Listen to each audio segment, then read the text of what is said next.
With high school athletes back on the field, we know parents at some are once again worried about concussions, but there's one group often left out of this discussion. Tonight, 7 News anchor Katie Morse is exploring concussions in girls by speaking with a range of experts, including sports medicine professionals, athletic staff, and 2 local varsity athletes. It's the high contact high school sport top of mind for many of us anytime there's talk of concussions in young players. Concussions in high school athletes are huge. Every single year we have the same conversation with coaches, with parents meetings, athletes.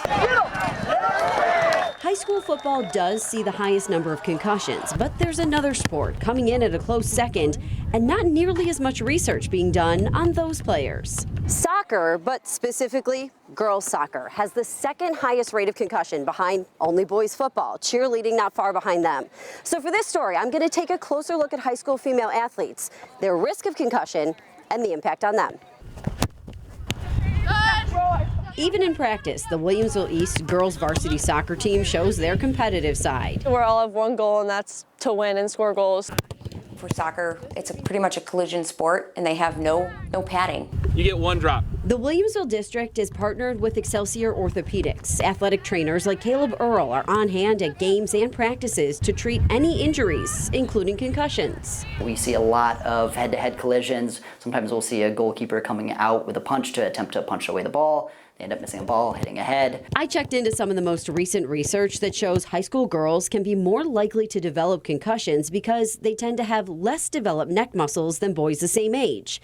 Their brains are also different than boys, and their hormones may make them more predisposed to being concussed. Concussions can also look different in girls. The symptoms of headaches are more frequent and more prolonged.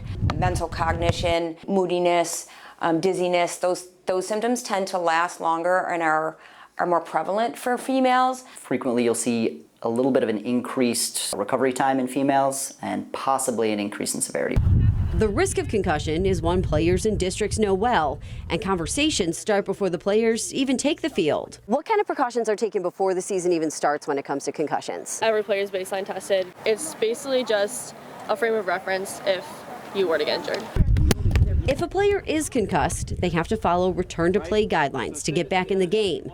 Research shows female athletes are more likely than males to report possible concussions. It's really hard to do when you're a player because you don't want to get out of the game, but if you keep playing on it, a lot of injuries just get worse. From when I played and when I was in shape 30 years ago like a dinosaur, it was a badge of honor to get your bell rung and possibly to lose consciousness. Nowadays, we know second impact syndrome is real. This conversation needs to stay at the forefront.